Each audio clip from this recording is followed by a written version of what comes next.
السلام علیکم۔ پچھلے ویڈیو میں نے جناب سیدہ سلام اللہ علیہا کی کہانی سنائی تھی۔ بی بی کی یہ کہانی دوسرے طریقے پر بھی سنائی جاتی ہے، وہ میں آج کی ویڈیو میں سنانے جا رہی ہوں۔ بسم اللہ الرحمن الرحیم۔ اللہم صلی علی محمد وآل محمد۔ اللہم صلی علی محمد وآل محمد۔ اللہم صلی علی محمد وآل محمد۔ کسی شہر میں ایک بادشاہ رہتا تھا۔ اس نے ایک دن اپنے وزیر سے کہا کہ سامان سفر اور سامان شکار تیار کرو۔ جب سامان شکار تیار ہو گیا تو بادشاہ اور وزیر دونوں کی لڑکیوں نے بھی ساتھ چلنے کی درخواست کی۔ بادشاہ نے منظور کر لیا، چنانچہ یہ لڑکیاں بھی ہمراہ ہو گئیں۔ چلتے چلتے ایک جنگل میں گزر ہوا۔ سب نے وہیں قیام کیا اور ناشتہ کرنے میں مشغول ہو گئے۔ یکایک شدید آندھی آئی کہ ایک کو دوسرے کی خبر نہ رہی۔ بادشاہ اور وزیر دونوں غائب ہو گئے اور لڑکیوں کا چوپہلا اڑ کر ایک پہاڑ کی چوٹی پہ جا لگا۔ جب طوفان ختم ہوا تو بادشاہ اور وزیر کو اپنا سامان تو مل گیا، مگر دونوں لڑکیوں کا پتہ نہ چل سکا۔ بادشاہ اور وزیر دونوں اپنے وطن واپس آ گئے۔ اتفاق سے اسی روز کسی دوسرے ملک کا بادشاہ بھی اسی جنگل کو شکار کو گیا تھا اور پانی کی تلاش میں پریشان تھا۔ سپاہی پانی کی تلاش میں ادھر ادھر پھر رہے تھے۔ اب ذرا ان دونوں لڑکیوں کا حال سنیے۔ ماں باپ چھوٹ کر بادشاہ زادی اور وزیر زادی دونوں گلے لگ کر خوب روئیں اور روتے روتے بے ہوش ہو گئیں۔ خواب میں کیا دیکھتی ہیں کہ ایک بی بی نقاب پوش تشریف لائی ہیں اور فرماتی ہیں، تم منت مان لو کہ ہم جب اپنے ماں باپ سے ملیں گے تو جناب سیدہ کی کہانی سنیں گے۔ دونوں لڑکیاں جب ہوش میں آئیں تو ان دونوں نے منت مان لی۔ پروردگار مسبب الاسباب ہے۔ وہ سپاہی جو پانی کی تلاش میں گیا تھا، جب پہاڑ کی چوٹی پہ پہنچا تو کیا دیکھتا ہے کہ وہ لڑکیاں رو رہی ہیں۔ ان سے ان کی حالت دریافت کی۔ ان لڑکیوں نے سارا واقعہ اس سے بیان کر دیا۔ اس سپاہی نے ان لڑکیوں کو تسلی دی اور بادشاہ کی خدمت میں حاضر ہو کر ان لڑکیوں کا واقعہ بیان کیا۔ بادشاہ نے فوراً نوکروں کو بھیج کر لڑکیوں کو بلوا لیا اور بادشاہ نے بڑے آرام سے ان لڑکیوں کو رکھ لیا۔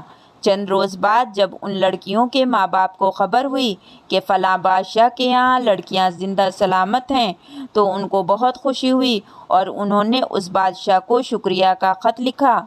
اس بادشاہ نے خط کا جواب دیا اور لکھا کہ اگر آپ مناسب سمجھیں تو ان لڑکیوں کی شادی میرے لڑکوں سے کرا دیں۔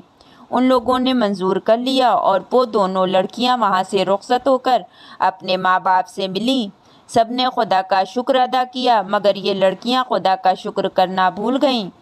کچھ دنوں بعد دونوں طرف سے شادیوں کے انتظامات ہونے لگے اور تاریخیں مقرر ہو کر دونوں کا عقد ہو گیا اور یہ لڑکیاں بڑی دھوم دھام سے رخصت ہو کر اپنے سسرال پہنچ گئیں۔ اتفاق سے جہیز کا ایک لوٹا پانی سے بھرا ہوا دروازے پہ چھوٹ گیا۔ ایک سپاہی کو حکم ہوا، فوراً جا کر لوٹا لے آؤ۔ سپاہی جب وہاں پہنچا تو کیا دیکھتا ہے، نہ وہ محل ہے، نہ تخت، نہ بادشاہ، نہ کچھ اور سامان، صرف ایک میدان ہے اور وہاں لوٹا رکھا ہے۔ سپاہی حیرت میں تھا کہ یہ ماجرا کیا ہے۔ بہرحال سپاہی نے چاہا کہ لوٹا اٹھا لے، مگر وہ فوراً ہی کالا سانپ بن گیا اور اس سپاہی کو کاٹنا چاہا۔ یہ خوفزدہ ہو کر پیچھے ہٹا اور بھاگ کر اپنے بادشاہ کے پاس آیا اور سارا واقعہ اس سے بیان کیا۔ یہ تمام باتیں سن کر بادشاہ کو غصہ آیا۔ اس نے لڑکیوں کو بلا کر کہا، تم لوگ جادوگر ہو، بتلاؤ کہ یہ کیا ماجرا ہے اور تمہارے والدین کہاں ہیں؟ لڑکیاں حیرت زدہ ہو گئیں اور کوئی جواب نہ دے سکیں۔ بادشاہ نے ان لڑکیوں کو قید کر دیا اور کہا کہ کل تم کو قتل کر دینے کے لیے جلاد کے حوالے کر دوں گا۔ قید خانے میں وزیر زادی نے شہزادی سے کہا کہ نہ جانے ہم سے کون سی ایسی خطا ہو گئی ہے جس کی وجہ سے ہم کو یہ سزا ملی ہے کہ ہم قتل کر دیے جائیں گے۔ یہ دونوں گریہ زاری میں مشغول ہو گئیں اور خدا سے دعا کرنے لگیں۔ روتے روتے ان کی آنکھ لگ گئی۔ خواب میں کیا دیکھتی ہیں کہ وہی نقاب پوش بی بی آئی ہیں اور یہ فرماتی ہیں تم نے جناب سیدہ کی کہانی مانی تھی مگر سنی نہیں، یہ اسی کا عذاب ہے۔ لڑکیوں نے عرض کیا ہم آپ پر سے قربان جائیں، یہ بتلائیے کہ ہم قید خانے میں شیرینی وغیرہ کا انتظام کیسے کریں؟ آپ نے فرمایا کہ صبح تمہارے آنچل سے 2 پیسے گریں گے، اس کی شیرینی منگوا لینا اور کہانی سننا۔ چنانچہ صبح کو ایسا ہی ہوا۔ لڑکیوں نے شیرینی منگوا کر کہانی سنی اور اپنی غلطی کی رو رو کر معافی مانگی۔ بادشاہ نے صبح کو جلادوں کو بلا کر حکم دیا کہ دونوں لڑکیوں کو قتل کر ڈالو۔ جب وہ جلاد لڑکیوں کے پاس آیا تو انہوں نے کہا کہ ہماری طرف سے بادشاہ کی خدمت میں عرض کرو کہ ہماری چند باتیں سن لیں، اس کے بعد ہمارے قتل کا حکم دیں۔ جلاد نے جب بادشاہ کی خدمت میں یہ پیغام پہنچایا تو وہ خود لڑکیوں کے پاس آیا اور لڑکیوں نے رو رو کر عرض کی کہ غریب پرور، جب ہم آندھی سے اڑ کر پہاڑ کی چوٹی پہ پہنچے تو روتے روتے بے ہوش ہو گئے تھے، تو ایک نقاب پوش بی بی آئی تھیں اور انہوں نے فرمایا تھا کہ تم جناب سیدہ کی کہانی مان لو تو اپنے والدین سے ضرور ملو گی۔ ہم لوگوں نے منت مان لی تھی مگر اپنے والدین سے ملنے کے بعد ہم لوگ کہانی سننا بھول گئے، یہ اسی کا عذاب تھا۔ آپ پھر سپاہی کو بھیجیے اور ہمارے والدین کے حالات دریافت کیجیے۔ بادشاہ نے دوبارہ سپاہی کو ان کے والدین کے ملک بھیجا تو وہاں بادشاہ اور اس کا تخت و تاج سب موجود تھا۔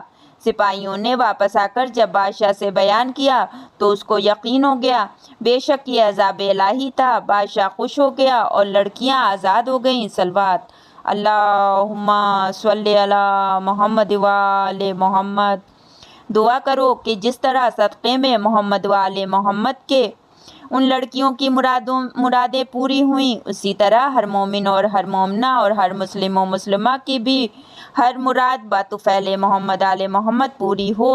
آمین یا رب العالمین۔ اللہم صلی علی محمد و آل محمد۔ اللہم صلی علی محمد و آل محمد۔